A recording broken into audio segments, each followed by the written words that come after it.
નમો હરિગંથાણં નમો સિદ્ધાણં નમો આયર્યાણં નમો જયાણં નમો લોલસવસાહુણાં એસો પંચનમોકારો સર્વપાવપણાસનો મંગલાણં સંવેસે પરમં હવૈ મંગલમ. અજ્ઞાનતિમિરંધાના જ્ઞાનાંજનશલાકયા નેત્રયોન્મિલિतं येन તસ્मै શ્રીગુરવે નમઃ. મુખાદેવ્યાકુક્ષિરત્નં શબ્દજિતભરયાત્મજં રાજચંદ્રહં વन्दે તત્વલોચનદાયકં પ્રભુ તત્વલોચનદાયકં. આત્મસિદ્ધિ. કૃપાળુદેવ શ્રીમદ રાજચંદ્રજી રચિત આત્મસિદ્ધિ, અને આ આત્મસિદ્ધિ ઉપર પૂજ્ય ગુરુદેવ કાંજી સ્વામીના પ્રવચનો, એનો સ્વાધ્યાય આપણે કરી રહ્યા છીએ. આત્મસિદ્ધિના સ્વાધ્યાયમાં આપણે 29 ગાથા સુધી સ્વાધ્યાય પૂરો કર્યો છે. 30મી ગાથાનો અર્થ આપણે કર્યો છે, અને 30મી ગાથા ઉપર પૂજ્ય ગુરુદેવ કાંજી સ્વામીએ જે વિસ્તાર કર્યો છે તે આજે આપણે લઈશું. 30મી ગાથા અને 30મી ગાથાનો અર્થ આપણે ગયા સ્વાધ્યાયમાં કર્યો છે, તેનું સહેજ પુનરાવર્તન કરી અને સ્વાધ્યાય શરૂ કરીએ છીએ. 30મી ગાથામાં એમ કહ્યું કે જ્ઞાન દશા પામે નહીં, સાધન દશા ન કાંઈ, પામે તેનો સંગ જે તે બુડે ભવ માહી. અને વચનામૃતમાં એનો અર્થ એ રીતે કરવામાં આવ્યો છે કે તે જ્ઞાન દશા પામે નહીં, તેમ વૈરાગ્ય આદિ સાધન દશા પણ તેને નથી. એટલે એ તો ભવસાગરમાં ડૂબવાનો છે, પણ એવા જીવનો સંગ બીજા જે જીવને થાય તે પણ ભવસાગરમાં ડૂબે. જેને જ્ઞાન દશા પણ નથી અને વૈરાગ્ય, જેને સાધન અહીંયા કહ્યું તો એ વૈરાગ્ય આદિ સાધન દશા પણ નથી, એ તો ભવના ભ્રમણ જ કરશે, બીજું કાંઈ કરવાનું નથી. જો જ્ઞાન દશાની પહેલી વાત કરી છે, અને પછી વૈરાગ્ય આદિને સાધન દશા તરીકે ગયા છે. એટલે વૈરાગ્ય આદિ એનો અર્થ શું થયો? વૈરાગ્ય, ભક્તિ આદિ, પૂજા, એ બધું એમાં આવી જાય. વૈરાગ્ય આદિ એટલે જ્ઞાન દશા એની મુખ્યતા છે. અને આ બીજું બધું જે કહ્યું, આ વૈરાગ્ય આદિ શબ્દ મૂક્યો છે. તો વૈરાગ્ય આદિમાં વૈરાગ્ય, ભક્તિ, પૂજા અને આ બધું જે છે, અથવા તો વ્રત, તપ, બધું, તો એને સાધન કહ્યું છે. અને જ્ઞાન દશા, એ જ્ઞાન દશા છે, એ મોક્ષ માર્ગ રૂપ છે, એ તો અહીંયા ફલિત થાય છે એ વાત તો. અને છતાંય કેટલાક લોકો હજી એમ જ કહે છે કે કૃપાળુદેવ એ ભક્તિને શ્રેષ્ઠ માર્ગ કયો છે, એટલે એ સમજ્યા નથી, એટલે એવી વાત કરે છે. ઠીક ઠેકાણે કૃપાળુદેવના અંતરમાં તો જ્ઞાનની જ વાત છે, જ્ઞાનની જ વાત છે, માત્ર દુઃખા વ્યવહારની વાત નથી. જ્ઞાન વિના વૈરાગ્ય હોય તો એ વૈરાગ્ય જાજો ટકતોય નથી. કોઈ પણ ભાવના જે પરિણામ છે એ જ્ઞાન વિનાના હોય તો એ કંઈ લાંબુ ટકતા નથી. જ્ઞાન સહિત વૈરાગ્ય, પૂજા, ભક્તિ, તપના જે ભાવ છે તે જ ટકે છે. પણ જેને જ્ઞાન દશા પણ નથી અને આવા વૈરાગ્ય આદિ સાધન દશા પણ નથી, એ તો ભવસાગરમાં ડૂબે છે એટલે એ તો ભવના ભ્રમણથી છૂટતો જ નથી, એવી વાત કરી. પછી ગુરુદેવે આત્મસિદ્ધિ ઉપર પ્રવચનો આ પુસ્તકમાં જે વાત કરી છે એ આપણે હવે લઈએ છીએ. ગુરુદેવ અહીંયા કહે છે કે એક તો સંત સંગ આદિ સાધન દશા નથી. સંત સંગ, જ્ઞાની પુરુષોનો સંગ, આત્માર્થીઓનો સંગ, એવા મુનિ આદિનો સંગ, તો એવા સંત સંગ આદિ સાધન દશા નથી, અને સહજ જ્ઞાન દશાની સ્થિરતાનો પુરુષાર્થ પણ નથી. પોતાને સહજ જ્ઞાન દશા પણ નથી, સાધન દશાએ નહીં અને જ્ઞાન દશા પણ નહીં. સાધન દશા કહેતા જે મોક્ષ માર્ગમાં છે અને પોતાના સ્વરૂપની પ્રાપ્તિનો પુરુષાર્થ કરી રહ્યા છે, તો એને સાથે રહેલા શુદ્ધભાવને ઉપચારથી સાધન કહેવામાં આવ્યા છે. શાસ્ત્રમાં પણ એવી રીતે ઉપચારથી કહેવામાં આવ્યા છે. પરંતુ વાસ્તવમાં નિશ્ચયથી સાધન તો પોતાનું સ્વરૂપ જ છે. નિશ્ચયથી સાધન પોતાનું સ્વરૂપ જ છે. સમયસારની અંદર એ વાત આવી. 47 શક્તિના વર્ણનમાં 41 થી 46 એ 6 શક્તિની અંદર આત્મામાં ષટકારક શક્તિ રૂપે પડ્યા છે એની વાત આવી. કર્તા, કર્મ, કરણ, સંપ્રદાન, અપાદાન અને અધિકરણ, આ ષટકારક શક્તિ રૂપે આત્મામાં પડ્યા છે. એટલે એનો અર્થ એ થયો કે બહારમાંથી એને કોઈની જરૂર નથી, કોઈની મદદની જરૂર નથી, કોઈની અપેક્ષા નથી કે કોઈ હોય તો એના પરિણામ થાય, નિર્મળ પરિણામ થાય, એમ જરૂર જ નથી. કર્તા પણ પોતે છે, કર્મ પણ પોતામાં જ છે, અને કરણ એટલે સાધન પણ પોતામાં જ છે, અને સંપ્રદાન, અપાદાન ને અધિકરણ એ પણ પોતામાં જ છે. અને એ શક્તિ રૂપે છે, એટલે એ તો ત્રિકાળ શક્તિ રૂપે અંદરમાં રહેલું છે. એ ત્રિકાળ કાયમ હંમેશા શક્તિ રૂપે પોતામાં પડ્યું છે. એટલે બહારના કોઈ સાધન દ્વારા એ પોતાના જ્ઞાન સ્વભાવને, સર્વજ્ઞ સ્વભાવને પ્રગટ કરે એમ નથી. પણ છતાંય એ વખતે બહારમાં જે કંઈ છે એને આરોપથી નિમિત્ત કહેવામાં આવે, નિમિત્ત કહેવામાં આવે છે. તો અહીંયા એ રીતે અહીંયા સાધનની વાત કરી છે. એટલે સત્સંગ આદિ છે, સંત સંગ છે, એ બધાને સાધન દશામાં લીધા. અને સહજ જ્ઞાન દશા એ તો પોતાની દશા છે, આત્માની દશા છે. તો એવી પોતાની સહજ જ્ઞાન દશાનો તો એને પુરુષાર્થ કરવાનો છે. એટલે કે પોતાના સ્વરૂપને વિશે એકાગ્રતા કરવાની, ત્યાં લીનતા કરવાની, ને આગળ વધીને સ્થિરતા પણ કરવાની. તો એવો પુરુષાર્થ તો હજી આને ઉપડ્યો જ નથી. અને રાગ આદિ વિશે કસાયનો ઘટાડો પણ નથી.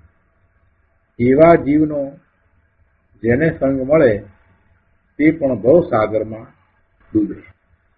એટલે કે જેને અંતરમાં કાંઈ નથી, પોતાનું સ્વરૂપ જાણ્યું નથી, પોતાના સ્વરૂપને જાણ્યું નથી, એટલે એનો એવો પુરુષાર્થ પણ ઉપડ્યો નથી. અને આ સત્સંગ આદિ, પૂજા ભક્તિ, વિનય આદિ એ પણ જેને નથી, તો એવા જીવો પોતે તો ભવના ભ્રમણ કરે જ છે, ભવસાગરમાં ડૂબે છે, પણ બીજાઓને પણ એ ડૂબાડે. એટલે કે એનો સંગ કરતા બીજો પણ ડૂબે. તો બીજો એના સંગ કરતા ડૂબે એટલે એ તો વ્યવહાર નહીંનું કથન છે, ઉપચારથી એમ કહેવાય. જે ડૂબે છે એ તો પોતે પોતાના પ્રમાદને કારણે ડૂબે. ભવસાગરમાં ડૂબે એ પોતાના પ્રમાદને કારણે, મિથ્યાત્વને કારણે, અજ્ઞાનને કારણે ડૂબે. કોઈને કારણે ડૂબે એમ હોય નહીં, પણ એવું વ્યવહાર નહીંથી કહેવામાં આવે છે. કારણ કે પેલાને આત્મજ્ઞાન પણ નથી અને સત્સમાગમ આદિ સાધન પણ નથી. એટલે એવી એ દશામાં એ શું કરતો હશે કે ક્યારેક શુભ ભાવ કરતો હશે અને મોટા ભાગે તો એ અશુભ ભાવમાં જ રહેતો હશે. અને એવાનો જો સંગ કરવામાં આવે તો પછી આપણે શું કરીએ? એની જેમ વધારે અશુભ ભાવમાં રહી અને ક્યારેક શુભ ભાવમાં જઈએ અને આત્માનું તો જ્ઞાન ભાન થાય જ નહીં, એટલે આપણે પણ ભવસાગરમાં ડૂબીએ, એટલે કે ભવના ભ્રમણમાં અટવાઈએ. અંતરંગ વૈરાગ્ય, વિષય કસાય આદિનો ત્યાગ, દેહ આસક્તિનો ઘટાડો. દેહને વિશે જે આસક્તિ પડી છે ને, પોતાના શરીર વિશેની આસક્તિ, શરીરની આસક્તિ તો જીવને કેટલી પડી છે. શરીરને સાજું રાખવા માટે, સુંદર રાખવા માટે, તંદુરસ્ત નિરોગી રાખવા માટે એ શું શું નથી કરતો? અનેક પ્રકારે પ્રયત્ન કરે છે. કેમ કે એની સાથે એને એકત્વ છે કે જાણે કે એ છે તો હું છું, એ રૂપે હું છું. એટલે શરીર સાથેનું એટલું બધું એકત્વ અને શરીરમાં એટલું બધું મહત્વ પડ્યું છે, એટલે દેહને વિશેની એની આસક્તિની તો શું વાત કરવી. મિથ્યા દ્રષ્ટિની તો ખૂબ દેહ પ્રત્યે આસક્તિ હોય છે. અહીંયા કે છે એવી દેહને વિશે આસક્તિ ઘટી નથી. અને ક્રોધ, માન, માયા, લોભ એવા કસાયો અને બીજા 9 પ્રકારના 9 કસાયો એ પણ છૂટ્યા નથી, એનો ત્યાગ થયો નથી. 5 ઇન્દ્રિયના વિષયોમાં જ હજી એ રાચી રહ્યો છે, એમાં જ એને રસ પડે છે. અંતરમાં વૈરાગ્ય ઉત્પન્ન નથી થયો, એટલે કે જગતના પદાર્થો પ્રત્યે ઉદાસીનતાનો ભાવ આવ્યો નથી. આવી જેની દશા છે એના વિશે કહે છે એ મુમુક્ષુતાના સાધન રહિત સ્વચ્છંદમાં વર્તે છે. એવો એ મુમુક્ષુને જે આવા સાધન હોવા જોઈએ એના વિનાનો એ સ્વચ્છંદમાં વર્તે છે. અને એવા સ્વચ્છંદીનો સંગ કરનાર પણ જ્ઞાન દશા પામે નહીં. આત્માની દશા તો જ્ઞાન દશા છે. આત્માની જ્ઞાન દશા બીજો કોઈ પણ જે આના સંગે રહ્યો છે એ પામે નહીં. કે જે આત્મા સમજ્યો ન હોય તથા સતને સમજવાનો અવકાશ રાખ્યો ન હોય તે સાધારણ તુચ્છ વિષયમાં પણ આખું વ્યાકુળ થઈ જાય છે. આળસ વિલસ અને આખું વ્યાકુળ થઈ જતો હોય છે.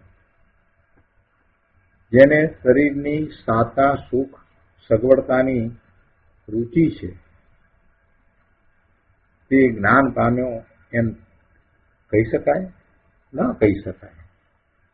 જેને શરીરની સાતા સુખ સગવડતાની રુચિ છે ને એવા પ્રયત્નો કરી રહ્યો છે, ખરેખર તો કરી શકતો નથી, પણ એને એમ છે કે શરીરને સારું રાખી શકે છે, પોતે એક્સરસાઇઝ કરી અને શરીરને નિરોગી રાખી શકે છે, આવી એની માન્યતા છે. એટલે શરીર માટે થઈને બધું કરે છે. શરીરને કેમ સુંદર રાખવું, કેમ તંદુરસ્ત રાખવું, કેમ સારું રાખવું, તો એને માટે થઈ એને ઘણા પ્રયત્ન કરે છે. જાત જાતના આહારો લે છે, વિટામિન લે છે, એવી કસરત પણ કરે છે અને બધું કરે છે. એટલે એને એમ છે કે પૂતગળના સ્કંદ એવા શરીરને એ બરાબર રાખી શકશે, એવી એની ઊંધી માન્યતા છે. ગુરુદેવ કહે છે કે જેને એવી શરીરની સાતા અને સુખ અને સગવડતાની રુચિ પડી છે એ આત્મજ્ઞાની કઈ રીતે હોઈ શકે? એ આત્મજ્ઞાન પામ્યો છે એમ કહી શકાય? ન કહી શકાય. હોય જ નહીં આત્મજ્ઞાન. આત્મજ્ઞાનીને તો પછી શરીર પ્રત્યેનું મમત્વ ઘણું ઓછું થઈ ગયું હોય. શરીર સાથેનું એકત્વ તો બિલકુલ રહેતું નથી. આત્મજ્ઞાની સંતને, આત્મજ્ઞાની સમ્યક દ્રષ્ટિને શરીર સાથે એકત્વ તો છે જ નહીં. એકત્વ તો ચાલી ગયું છે. શરીરથી પોતે ભિન્ન જુદો છે એવું ભેદ જ્ઞાન એને સતત વર્તે છે. શરીર રૂપે પોતે નથી અને આ શરીરથી પોતે જુદો છે એવું ભેદ જ્ઞાન તો એને સહજ સતત વર્તે જ છે.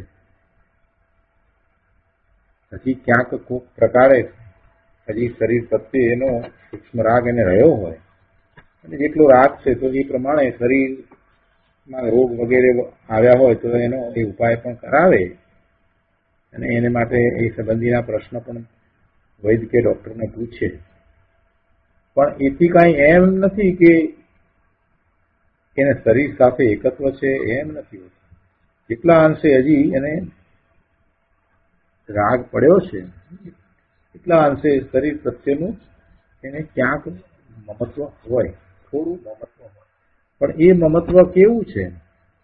એ મમત્વ કેવું છે કે પોતે શરીરરૂપ છે એમ નથી, શરીરરૂપ છે એમ નથી. તો અહીંયા એ વાત કરી છે કે એને તો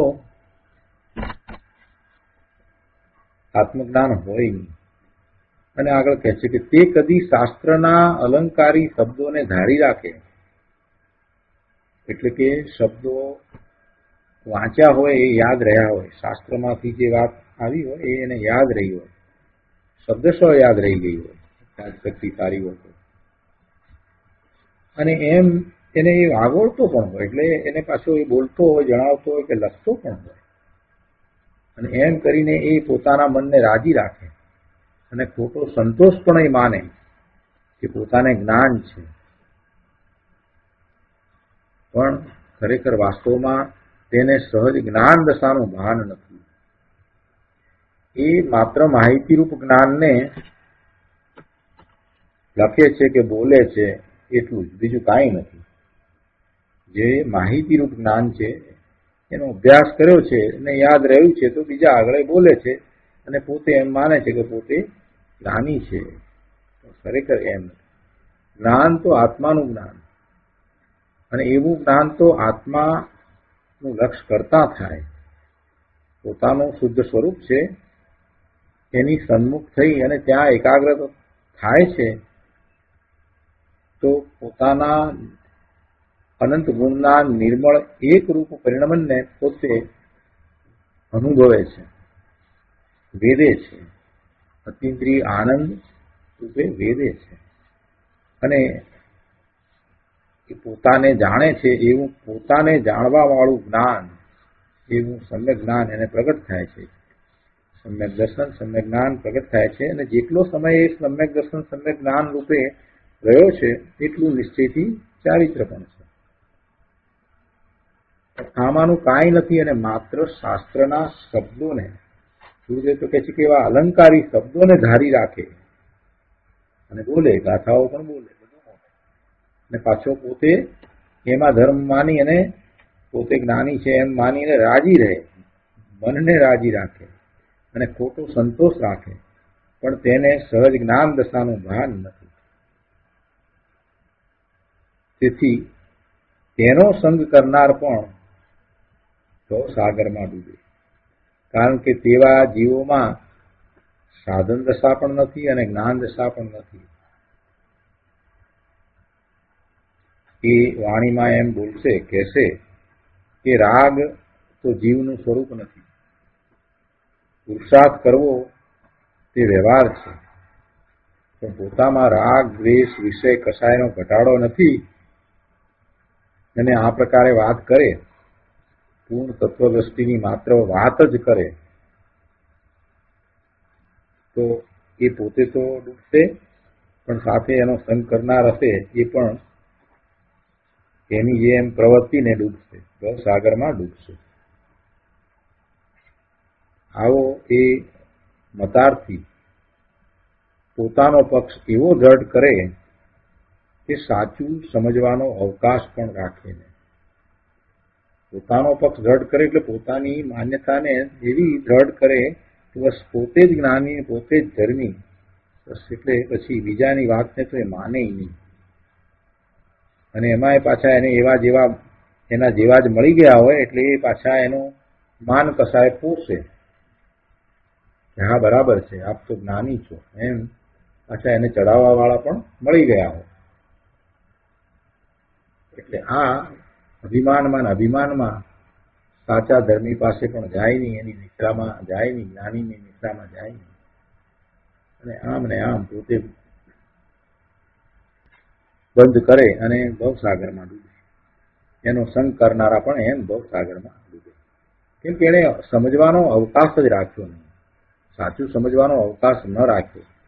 એને મનમાં એમ થયું કે પોતે જ્ઞાની છે બસ પોતે સમજ્યો છે અને પોતે જે કરી રહ્યો છે બરાબર કરી રહ્યો છે, એટલે પછી એને સાચું સમજવાની રુચિ ક્યાંથી થાય? એટલે કે સાચું સમજવાનો એને અવકાશ રહેતો જ નથી. સાચું સમજવાનો અવકાશ કોને રહે છે? કે જે એમ માને છે કે ના, મને હજી કંઈક સમજણ નથી પડી, જે એમ સ્વીકારે છે કે આ જ્ઞાની પુરુષોની વાતમાંથી જે મારે પામવાનું છે, જે રહસ્ય મારે પ્રાપ્ત કરવાનું છે, એ હજી મને સમજાયું નથી, એમ જે પોતે સ્વીકારે છે, એ એવા રહસ્યને પ્રાપ્ત કરવા માટે, એ પ્રયોજનભૂત વાતને સમજવા માટે પુરુષાર્થ કરે છે. અને એવા પુરુષાર્થ માટે એવા જ્ઞાની પુરુષનો સંગ પણ કરે છે અને નિદ્રામાં જાય છે. નિર્માનતાપૂર્વક પોતાના બધા માનને મૂકી દઈ અને એવા જ્ઞાની પુરુષ પાસે એ દોડીને જાય છે. પણ જે સ્વીકારતો જ નથી એવું કે પોતે સ્વાનુભવની દશા નથી પ્રગટ કરી, પોતે જ્ઞાની નથી, એવું એ જે સ્વીકારતો જ નથી અને માત્ર પોતે જ્ઞાની છે એવા મોહમાં, એવા ભાવમાં, સ્વચ્છંદમાં એ રહ્યો છે, એને તો પછી સાચું સમજવાનો અવકાશ ક્યાં રહ્યો? તો આવો આ મતાર્થી એની વાત અહીંયા 30મી ગાથામાં કરી. હવે એના પછીથી 31મી ગાથા છે. તો પહેલા આપણે 31મી ગાથા એટલે ત્રણ ગાથા 31, 32 અને 33, કેમ કે એ 3 ગાથાઓમાં મતાર્થીની જ વાત કરી છે, તે 3 ગાથાઓ બોલીશું અને ત્યાર પછીથી એના અર્થ લઈશું અને પછી ગુરુદેવે જે વાત સમજાવી છે એ લઈશું. ગાથા 31, 32 અને 33. એ પણ જીવ મતાર્થમાં નિજ માન આદિ કાજ પામે નહીં પરમાર્થને અનઅધિકારીમાં જ.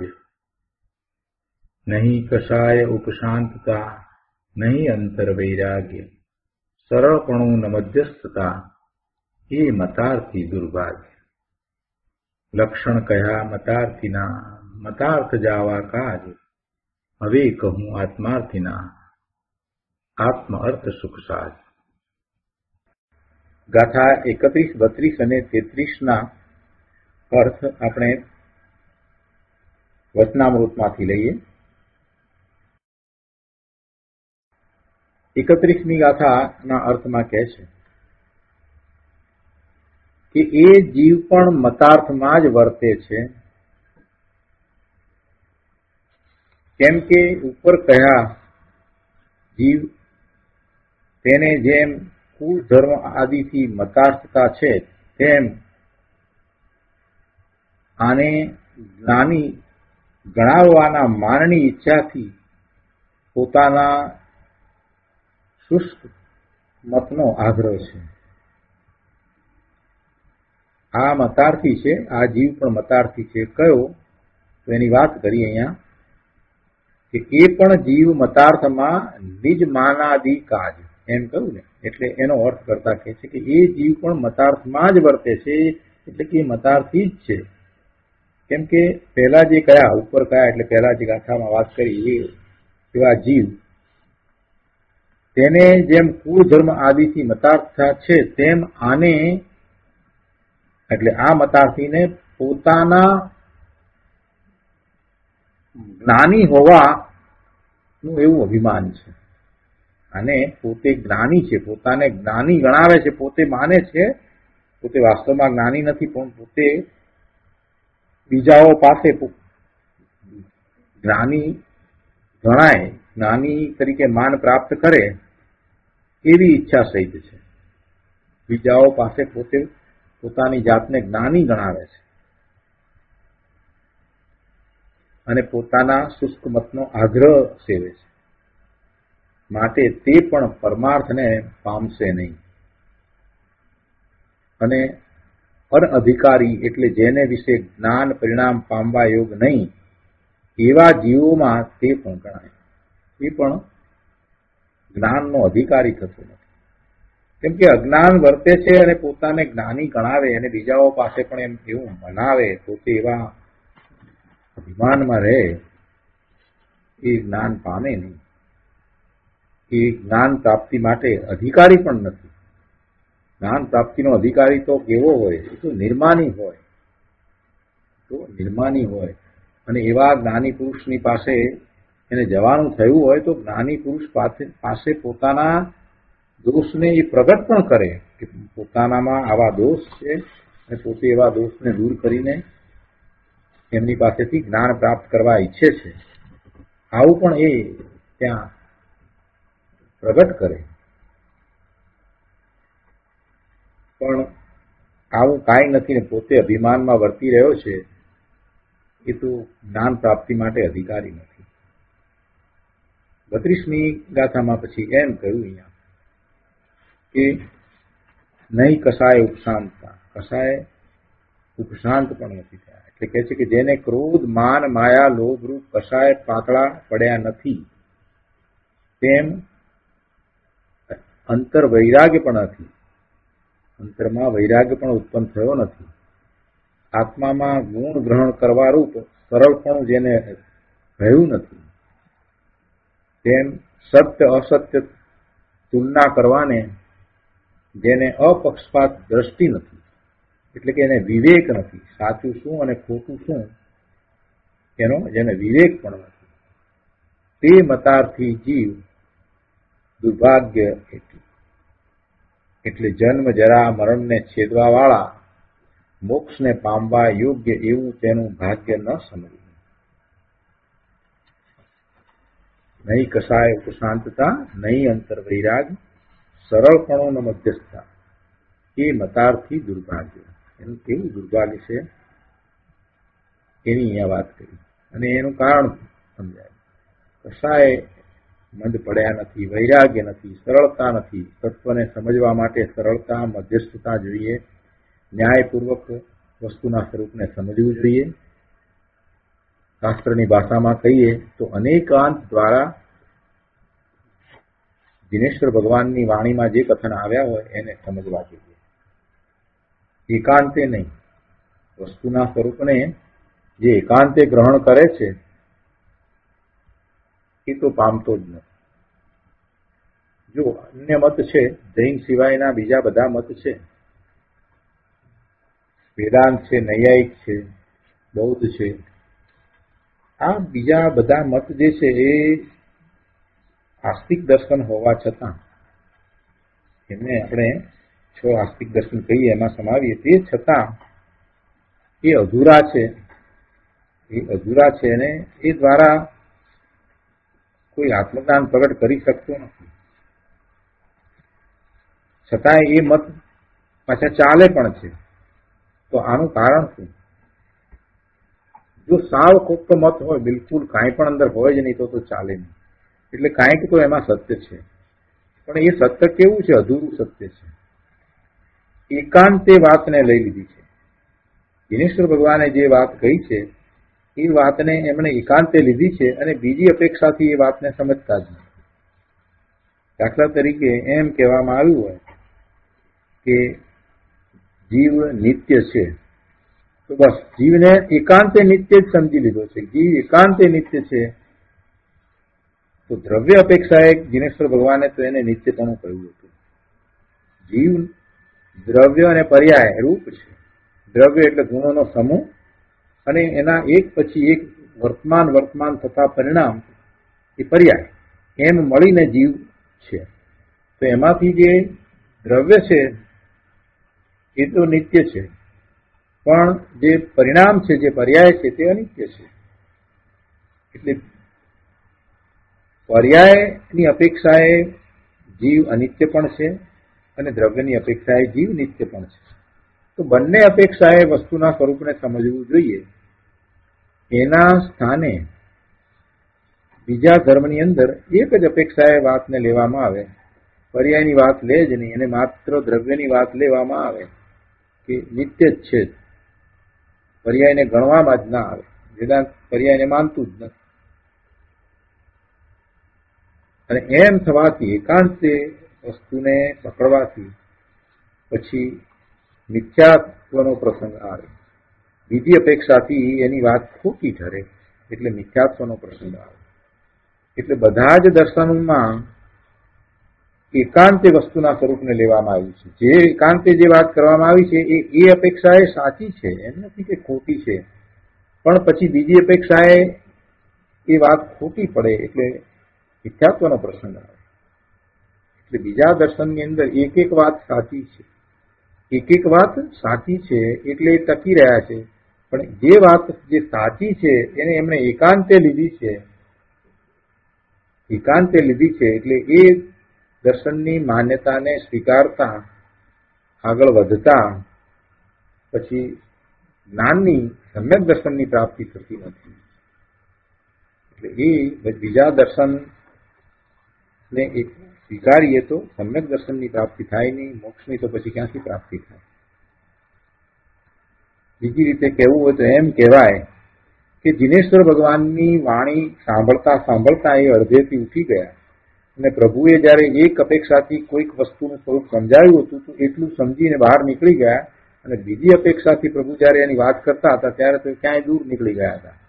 અને એ પ્રભુની વાણી અડધી સાંભળી અને પોતાનો એમણે નવો ચોકો માંડી દીધો, નવો પોતાનો ધર્મ સ્થાપી દીધો,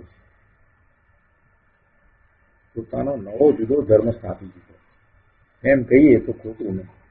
ત્યારે જૈન દર્શન તો પૂર્ણ દર્શન છે અને વસ્તુના સ્વરૂપને અનેકાંત દ્વારા સમજવામાં આવે છે. દિનેશ્વર ભગવાને પણ અનેકાંત દ્વારા આત્માનું સ્વરૂપ અને જગતનું સ્વરૂપ સમજાવ્યું છે.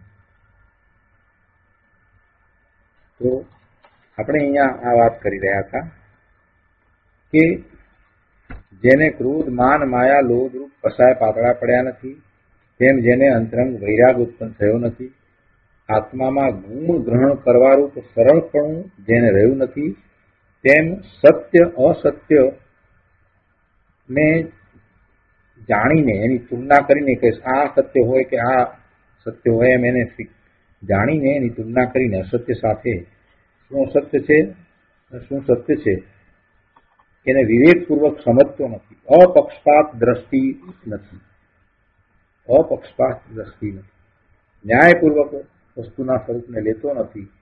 એ મતાર્થી જીવ દુર્ભાગ્ય, અને એ દુર્ભાગ્ય કેવું છે તો કે જન્મ જરા મરણ નો નાશ કરવા વાળી જે મોક્ષની દશા, પરમ આનંદ સુખ શાંતિની દશા છે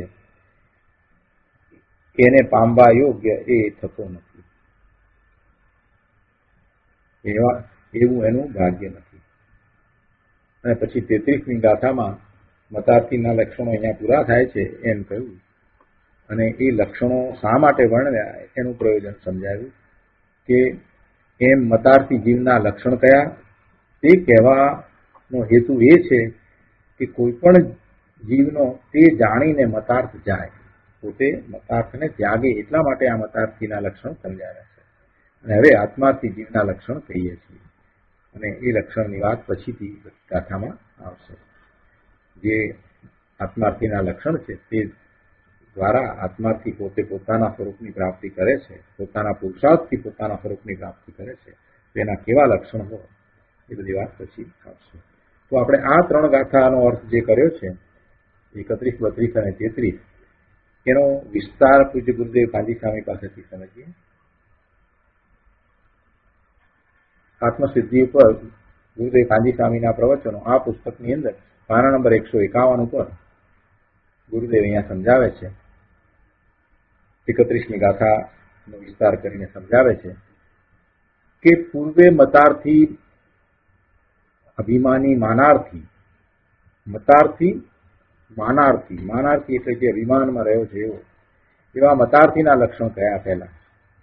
તે મતાર્થી પોતાનું માન અને મત સાચવવામાં જ રોકાઈ રહ્યો છે, એમાં જ રોકાઈ જાય છે. પોતાનો મત છે એનો એને આગ્રહ છે, પોતાનો મત એને સાચવવો છે, એમાં જ રોકાઈ રહ્યો છે. પોતાનું માન પણ એને, અભિમાન પણ એને મૂકવું નથી. પછી એમાં એ આત્માર્થ ચૂકી જાય છે, એને એમ કરવા જતા આત્માર્થ ચૂકી જવાય છે, તો પણ એ પોતાના માન અને મતને છોડતો નથી. ક્યારેક કદી એ રાગ ઘટાડવાનો ખૂબ પૂર્ણ પરિણામ કરે પણ એથી વાસ્તવિક અરાગી પણ આવતું નથી. રાગને ઘટાડવાનો પ્રયત્ન જીવે અનંતકાળમાં ઘણી વાર કર્યો છે, નથી કર્યો એમ નથી, પણ અરાગી પણ એથી આવતું નથી. રાગ પૂર્ણપણે ચાલ્યો જતો નથી. રાગ અને દ્વેષ એ કસાય છે. રાગ કહેતા માયા અને લોભ છે, અને દ્વેષ કહેતા માન અને ક્રોધ છે. તો એવું અરાગી પણ એને આવતું નથી, ભલે એ પ્રયત્ન કરે. શુદ્ધભાવ દ્વારા કઈ કસાય મંદ પડી જાય છે એમ નથી. શુદ્ધભાવમાં રહ્યો એને કારણે આશ્રવને બંધ થાય, પણ શુદ્ધભાવથી મંદ કસાય વાસ્તવમાં થતા નથી. મંદ કસાય તો પોતાના સ્વરૂપને જાણવાથી જ થાય. પોતાના સ્વરૂપને જ્યારે એ જાણે છે તો પછી એને અંતરમાં વિચારણા ચાલે છે કે હું આવું મારું સ્વરૂપ છે, તો આ બધું બહારમાં હું શું કરી રહ્યો છું. એટલે એમ વિચારણા કરતા જગતના પદાર્થો પ્રત્યેની જે એની તીવ્ર લાલસા છે, રુચિ છે, એ ઘટી જાય છે. અને એમાં એને ઈષ્ટપણું અને અનિષ્ટપણું જે લાગતું હતું, તો ઈષ્ટપણાને કારણે એને રાગ થતો હતો અને અનિષ્ટપણાને કારણે દ્વેષ થતો હતો, એ મંદ પડી જાય છે. પોતાનું સ્વરૂપ સમજાયા પછી જ ખરેખર રાગ દ્વેષ મંદ થાય છે, એટલે કસાયો મંદ થાય છે. બીજી કોઈ રીત જ નથી. કોઈને આપણે ઉપદેશ આપીએ, રોજ બેસાડીને ઉપદેશ આપીએ કે જો તારે ક્રોધ ન કરો, ક્રોધ ન કરો, ક્રોધ ન કરો, એથી કઈ એનો ક્રોધ ચાલ્યો જવાનો છે? કોઈને કહીએ કે અભિમાન છોડી દે, અભિમાન છોડી દે તો એનું અભિમાન ચાલી જવાનું છે? એવું શક્ય જ નથી. એ શક્ય જ નથી. એ તો એવા કર્મના ઉદયો એ વખતે ન હોય તો બહારથી એવું લાગે કે આ ભાઈ બહુ શાંત છે અને ક્રોધ કરતા નથી. આપણે વ્યવહારમાં પણ જાણીએ છીએ, ઘણી વખત એવા બહારથી શાંત લાગતા હોય, અને પછી ઘણી વખત એમના પત્ની આપણને એમ વાત કરે કે ના ના, તમે એમનો ગુસ્સો જોયો નથી. સાંભળી હતી ને કે તમે એમનો ગુસ્સો જોયો નથી, તો દેખાય શાંત, પણ એમનો ગુસ્સો તમે જોયો નથી, મેં જોયો છે. એટલે બાહ્યમાં એવું દેખાય, પણ ખરેખર વાસ્તવમાં કસાયો મંદ પડ્યા હોય એવું બને નહીં. કસાયો તો ત્યારે જ મંદ પડે કે જ્યારે એ પોતે પોતાના સ્વરૂપને સમજે છે.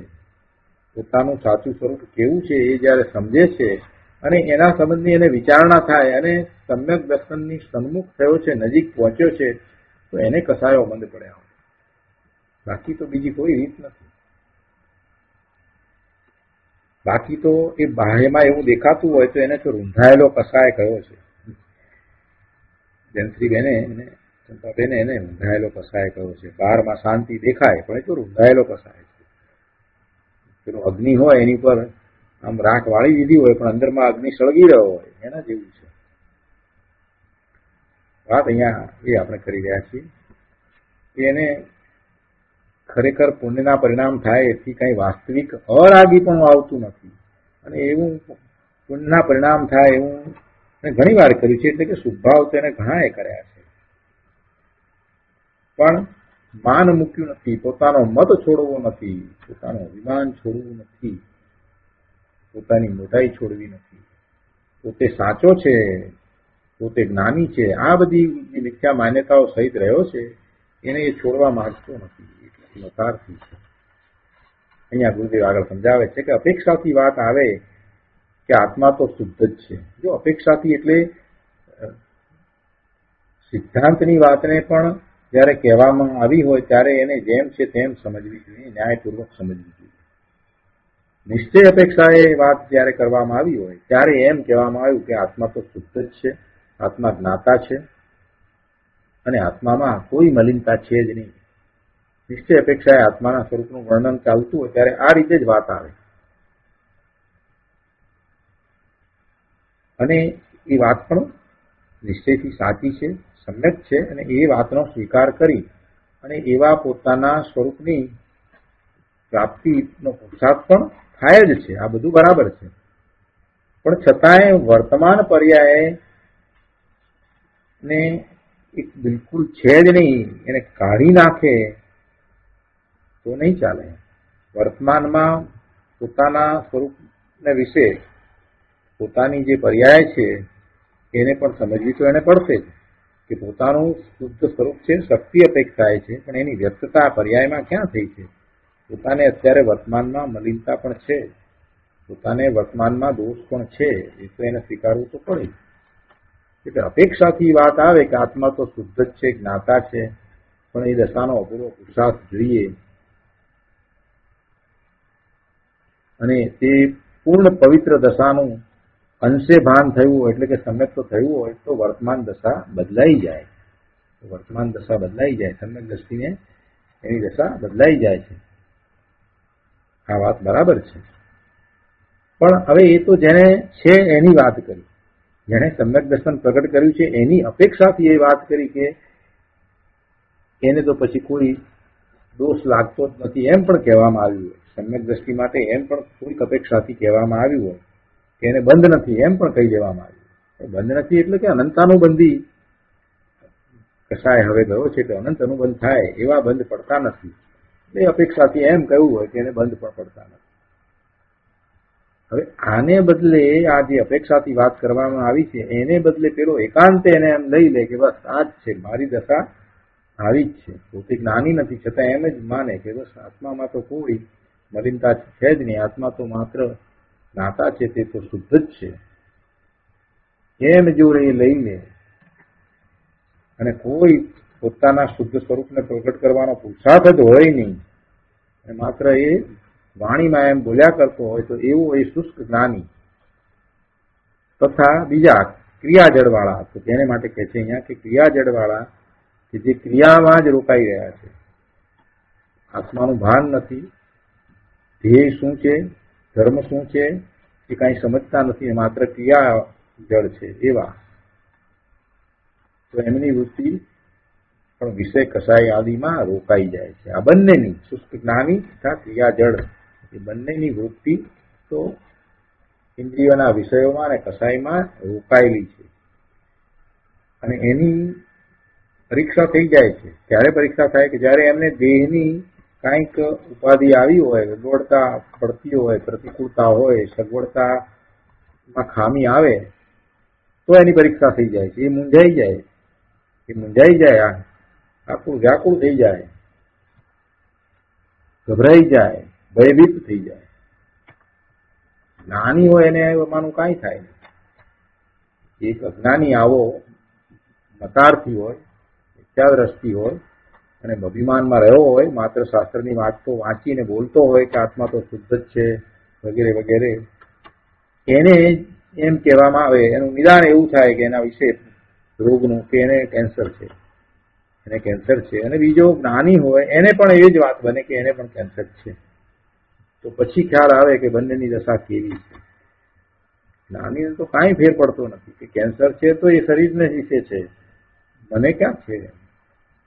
ભગવાન આત્મા ત્રિકાળ નાયક છું, આ શરીર સાથેનો થોડો મારો આ સંબંધ હતો કે આ ભવને વિશે હતો, તો હું એ શરીર સાથે હતો, પણ મારો એની સાથે કોઈ કાયમી સંબંધ નથી. આ શરીર સાથે મારે કઈ મમત્વ એકત્વ છે નહીં, એનાથી જુદો હું ભગવાન આત્મા છું એમ એની દ્રષ્ટિ હોય. એટલે એમાં શરીરમાં જે થાય એ શરીરમાં છે ને મારામાં ક્યાં છે, એથી મને ક્યાં નુકસાન થાય છે એવું એને તો લાગે. દુઃખ હોય છતાં એ પીડાને સહન કરતો હોય તો એ સંભાવે સહન કરે, કેન્સરના દુઃખને સંભાવે સહન કરે. ત્યારે પેલો અજ્ઞાની તો બિચારો હાર્દ ધ્યાનમાં હોય, અરે મને કોઈ બચાવો, કોઈક મારું કંઈક કરો, મને બીજા ડોક્ટર પાસે લઈ જાઓ, ત્રીજા ડોક્ટર પાસે લઈ જાઓ, સ્પેશિયાલિસ્ટ પાસે લઈ જાઓ, આમ કરો તેમ કરો, અને ખૂબ દુઃખી થઈ જાય છે. એટલે જે સમજ છે એ મોટી વસ્તુ છે.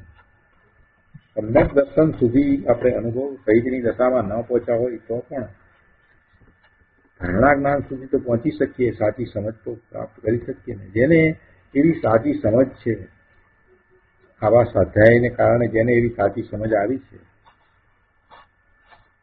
એને છેલ્લા સમયમાં શાંતિ જળવાઈ રહે છે. છેલ્લા સમયમાં પોતાનો જે ધર્મનો પુરુષાર્થ છે એ પણ જળવાઈ રહે છે અને એને શુક્લ લેશા પણ હોય અને એ સમાધિ મરણ પણ કરી શકે, પણ અજ્ઞાનીને આમાંનું કાંઈ થતું નથી. તો આ શુષ્ક જ્ઞાની અને ક્રિયાજળ જે છે એની પરીક્ષા ત્યાં થઈ જાય છે. એને સગવડતામાં કાંઈક ખામી આવી જાય અથવા અગવડતા આવે તો એ મૂંઝાઈ જાય છે, દુઃખી થાય છે, ભયભીત થાય છે, કંઈક થઈ જાય. તો એવા શુષ્ક જ્ઞાની પ્રત્યે કહે છે કે ભાઈ તું કહેતો હતો ને કે હું જ્ઞાતા છું ને હું નાશવંત દેહ જળ છે એનાથી જુદો છું ને અનંત પરમાણુનું પિંડ એવું આ જે નાશવંત દેહ છે તે જળ છે ને હું તો ચેતન છું ને બધું એ તું કહેતો હતો, તો પછી આ શરીર પ્રત્યે તને કેમ આટલી મમતા? જયારે એમ વાત કરી કે શરીરમાં તને કેન્સર થયું છે તો તું કેમ આમ ગભરાઈ ગયો? એ તું જે કહેતો હતો એ બધું તો માત્ર બોલવા ખાતર જ બોલતો હતો ને. દેહ અને દેહ આદિની સગવડતા માટે આત્માને જતો કરે છે એવો તું અજ્ઞાની મિથ્યા દ્રષ્ટિ છો. અને ક્રિયાજળ પ્રત્યે કહે છે કે ભાઈ મહાદુર્લભ મનુષ્ય દેહનો યોગ તો પુણ્યના કારણે થયો એમ તું કહેતો હતો, તો પછી દેહમાં રહેલા ચૈતન્ય ભગવાનને ભૂલીને એટલે કે પોતાને ભૂલીને તું માન માટે કે આબરૂ માટે ધર્મના નામે સંપ્રદાયના ખોટા આગ્રહ કરે અને તારું માન પોષે, એમાં તો તું આત્માર્થને ચૂકી જાય છે. આત્માર્થને તું ચૂકી જાય છે. અને જો તને એવા વિપરીત સંયોગો પ્રતિકૂળ સંયોગો આવ્યા હોય તો એમાં તું ક્યાં ક્ષમતા રાખી શકે છે? સ્વરૂપની આરાધના તો તને થતી જ નથી. પોતે જ પોતાનો અપરાધ કરે છે અને એમાં જળ પ્રકૃતિનો કાંઈ દોષ નથી. પોતે જ અજ્ઞાન ભાવે થાય છે, પોતે જ મિથ્યાત્વના ભાવે થાય છે, પણ એમાં જળ પ્રકૃતિ એટલે કે કર્મની જળ પ્રકૃતિને કારણે એ અજ્ઞાન ભાવે થાય છે કે મિથ્યાત્વના ભાવે થાય છે એમ નથી. એ તો પૂર્વે એવા જે ભાવ કર્યા હતા એટલે એવા કર્મના ઉદય છે તો છે, પણ પોતે જ પ્રમાદને કારણે અજ્ઞાનને કારણે મિથ્યાત્વ એવા ભાવે થાય છે. અને એવા ભાવે થાય છે તો એ વખતે એમ કહેવાય કે એવા કર્મના એવી કર્મની પ્રકૃતિઓ એને ઉદયમાં પડી છે. કેમ કે કર્મ તો બિચારા જળ, એ આ ચેતન એવા ભગવાન આત્માનું શું કરે? કાંઈ કરતા નથી. જ્યાં સુધી એ વાત પકડાતી નથી ને ત્યાં સુધી કર્મ બધું કરે એમ કરીને જીવ પુરુષાર્થ કરતો જ નથી. અહીંયા 152 પાના ઉપર બીજા પેરેગ્રાફમાં ગુરુદેવ સમજાવે છે કે જેઓ કર્મના સંયોગનો દોષ કાઢે છે કે કર્મને લીધે આમ થયું, કર્મને લીધે અજ્ઞાન, કર્મને લીધે અને દુઃખી, આવું બધું, તો વાસ્તવમાં એમની દ્રષ્ટિ પર તરફ જ રહેલી છે અને એ અજ્ઞાનવશ છે અને એમને આત્માની રુચિ થઈ જ નથી. આત્મા એમને જોઈતો જ નથી, આત્માની રુચિ થઈ જ નથી. એમને તો અનુકૂળતાઓ જોઈએ છે એટલે પુણ્યની રુચિ છે, એટલે એમને પુણ્ય જોઈએ છે. સંસારની દેહ આદિની તેઓને મીઠાશ છે, તેથી આત્મસાધનનો પુરુષાર્થ કરતા નથી. આત્મસાધન એટલે કે આત્મા પૂર્ણ શુદ્ધ છે એવા પૂર્ણ શુદ્ધ સ્વરૂપને પર્યાયમાં પ્રગટ કરવા માટે જે જોઈએ એ આત્મસાધનનો પુરુષાર્થ, એટલે કે સ્વરૂપની દ્રષ્ટિ, જેમ છે તેમ સ્વરૂપને સમજી અને સ્વરૂપની દ્રષ્ટિ કરવી, એ જ આત્મ સાધન છે. બીજું કોઈ બાહ્યમાંથી સાધન એને ઉપયોગી થતું જ નથી. અંદરમાં એકાગ્રતા એ સાધન છે. અને જ્ઞાન દશા થાય છે, પોતે પોતાના સ્વરૂપને જાણે છે, તેવા નિર્મળ પરિણામ થાય છે, એ ફળ સ્વરૂપે થાય છે. અને પછી વધારે ઉગ્રતાથી પુરુષાર્થ કરે છે તો પોતાના સ્વરૂપને વિશે સ્થિર થાય છે, તો પછી કેવળ જ્ઞાનના પરિણામ થાય છે. પણ આ બધામાં તો એને રુચિ જ નથી. એ તો સત્સમાગમની રુચિ વાળો પણ નથી. તીર્થંકર જેવા જ્ઞાની પણ સંસારના ભવથી અનંત ભવ થયા ને, તો એવા સંસારના ભવથી ભય પામ્યા અને ધર્મ માર્ગે પ્રવર્ત્યા, સમ્યક દર્શન પ્રગટ કર્યું અને પછી ઉગ્ર પુરુષાર્થ કરીને તીર્થંકર થયા છે. એટલે એમને પણ પૂર્વે જ્યારે હજી સમ્યક દ્રષ્ટિ પણ ન હતા તે વખતે એમને ભવનો ભય લાગ્યો. ભવનો ભય જેને લાગે કે અરે આટલા ભવ, હું અવિનાશી છું તો અનંતકાળ સુધી રહેવાનો છું, તો પછી આમને આમ ભવ કર્યા કરીશ. આ તો બધું ભવ તો દુઃખનું કારણ છે, ભવના ભ્રમણ તો દુઃખનું કારણ છે, હું એવું દુઃખમાં રહીશ. એમ જેને ભવનો ભય લાગ્યો છે એ જ પુરુષાર્થ તરફ વળે છે. સંસારના ભવથી જે ભય પામતા નથી એ તો ઊંધાઈમાં મહા સુભટ છે, ઊંધાઈમાં મહા સુભટ છે. એને તો ઊંધાઈ કરવી છે. તેઓ એ માને છે કે અમે જાણીએ છીએ, અને કેટલાક તો મૂર્ખાઓ તો એમ બોલતા હોય છે કે કોને ખબર બીજો ભાવ છે કે નથી, એવું બોલવા વાળા મળે છે. જૈનમાં પણ એવા મળે. પોતે અનેક પ્રકારે પાપાચાર આચરતા હોય અને પાછા એમ બોલતા હોય કે કોને ખબર આજના ભાવ છે, બસ ખાઈ પીને મજા કરો ને જે ભોગવવું એ ભોગવી લો, કઈ પુણ્ય નથી ને પાપ નથી, એવું કઈ છે જ નહીં, કોને ખબર છે શું છે.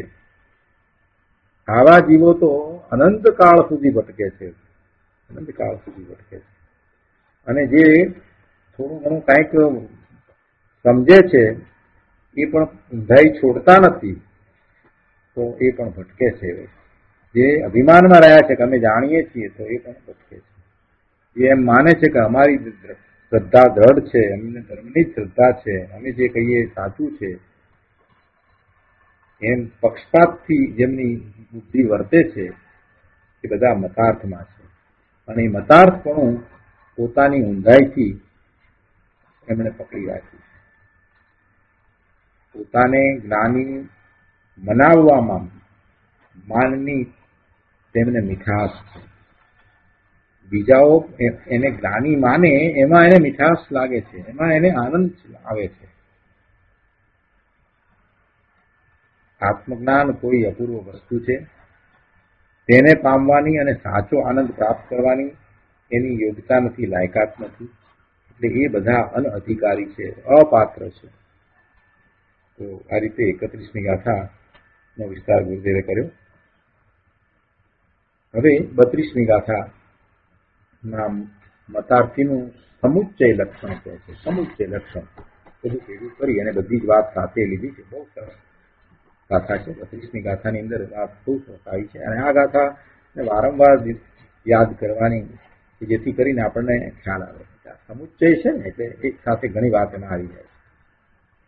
એ છે કે નહીં કસાય ઉપશાંતતા, નહીં અંતર વૈરાગ, સરળપણું ન મધ્યસ્થતા, એટલે સરળપણું પણ નહીં અને મધ્યસ્થતા પણ નહીં, એ મતારથી દૂર રાખવું. જેના હૃદયમાં ક્રોધ, માન, માયા અને લોભનો ઘટાડો નથી, તેવાને માટે કૃપાળુ દેવે એક પત્રમાં કહ્યું છે. શું કહ્યું છે? કે હું જાણું છું, હું સમજુ છું, એવા ને એવા બખમમાં કાળ ગાળવો. હું જાણું છું, હું સમજુ છું, એવા ને એવા બખમમાં કાળ ગાળવો છે કે સાચું હિત શું છે તે સમજવું છે. તે ભાવે તો અનંતો કાળ ચાલ્યો ગયો. હું જાણું છું, હું સમજુ છું, એવા ભાવમાં, એવા બકવાસમાં, એવા બખમમાં તો અનંતકાળ ચાલ્યો ગયો, અને કાંઈ સત્પાત્રતા તો દેખાતી નથી. તો હવે શું ધાર્યું છે? હવે તમે શું ધાર્યું છે એનો કાંઈ વિચાર કર્યો?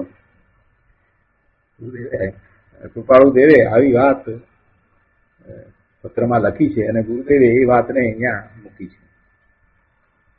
અનંત કાળમાં આ જીવે શું નથી કર્યું? મોટાઈ કરી છે, માન પોષ્યું છે, ઊંધાઈ કરી છે, આડોડાઈ કરી છે, જ્ઞાનીઓની વિરાધના કરી છે, જૈન દર્શનની વિરાધના કરી છે, દિનેશ્વર ભગવાનની વિરાધના કરી છે, ઘણું બધું કર્યું છે જીવે, એટલે તો રખડ્યો છે. હવે ભાઈ તું સમજ, તે શું ધાર્યું છે, તારે શું કરવું છે? કૃપાળુ કહે છે કે તે શું ધાર્યું છે, તેનો કઈ વિચાર કર્યો છે?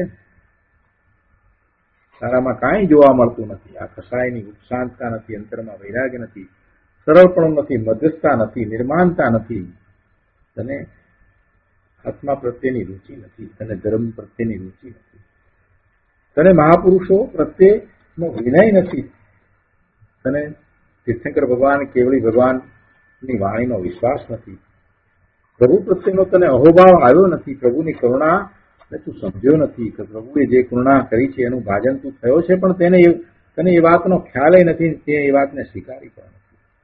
આવો તું દુર્ભાગી મતાર્થી, શું કરીશ? હવે એનો કઈ વિચાર તે કર્યો છે?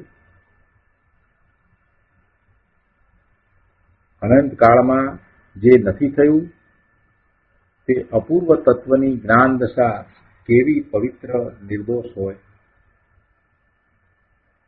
કેવી એ દશા હોય.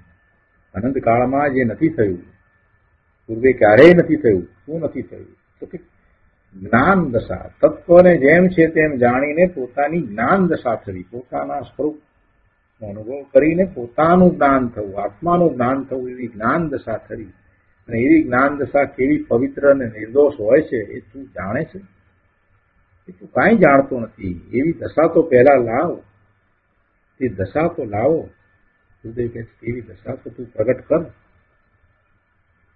જેને કસાયની મંદતા નથી અને અંતરમાં વૈરાગ્ય નથી, મધ્યસ્થતા નથી, સત્ય અસત્યપણાની તુલના કરવા માટે નિષ્પક્ષપાત બુદ્ધિ જોઈએ તો એવી બુદ્ધિ પણ નથી. એટલે કે વિવેક રહિત છો. સાચા ખોટાને જાણતો નથી, સમજતો નથી, એનો વિવેક પણ જાણતો નથી કે કોને સાચું કહેવાય ને કોને ખોટું કહેવાય. અને એવું કરવા ધારતો નથી, એવું કરવા ઈચ્છતો નથી. એવો માનમાં અભિમાનમાં રહ્યો છે એ મતાર્થી, એ દુર્ભાગી છે. એ મતાર્થી જીવ દુર્ભાગી છે. દુર્ભાગ્ય શું છે? તો કે એને તો અનંતભવ થશે, જન્મ મરણ થયા જ કરશે.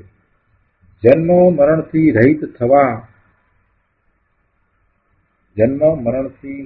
થવાની પાત્રતા જ એને તો કેળવી નથી.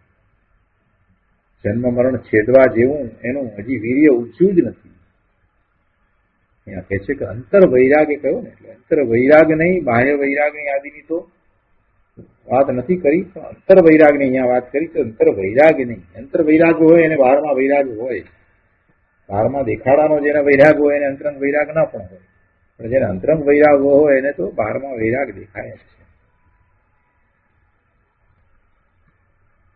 આવા મતાર્થીને વિશે આગળ પણ કહે છે કે અંદરમાં સંસારની મીઠાશ પડી છે.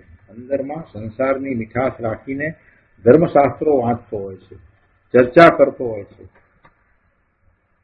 શાસ્ત્રની વાતનો ચર્ચે, પંડિતાઈ કરે, પોતે જાણે છે એવું અભિમાન રાખીને ચર્ચા કરે. પાછો એમાં જો એની વાતને કોઈ સ્વીકારે નહીં તો પાછો આંકડો ફાંકડો થઈ જાય, અપસેટ થઈ જાય, ક્રોધિત પણ થઈ જાય, પોતાનું સંતુલન પણ ગુમાવી દેશે. પોતે કામમાં પડતો નથી, પણ પોતાના માન આદિ માટેની તેને ચિંતના છે. તે કહે કે અમને તત્વરૂપી છે, અમે અભ્યાસી છીએ, પણ તે તો પોતાની જાતને ઠગી રહ્યો છે. કાળજામાં જુએ તો ખબર પડે. કાળજામાં જુએ તો ખબર પડે એટલે કે પોતે પોતા તરફ જરાક લક્ષ કરે તો એને ખ્યાલ આવે કે પોતે ક્યાં ઉભો છે. પોતે ક્યાં ઉભો છે એનો પરિચય પોતે પોતા તરફ લક્ષ કરે તો ખ્યાલ આવે કે પોતાનામાં કેવા દોષ ભર્યા છે, કેવા પ્રમાદ છે, કેવી મિથ્યા માન્યતા છે, કેવો અજ્ઞાનવશ એ વર્તી રહ્યો છે. એ બધું પોતે જરાક પાછો કરીને જુએ તો ખ્યાલ આવે, કાળજામાં જુએ તો ખબર પડે.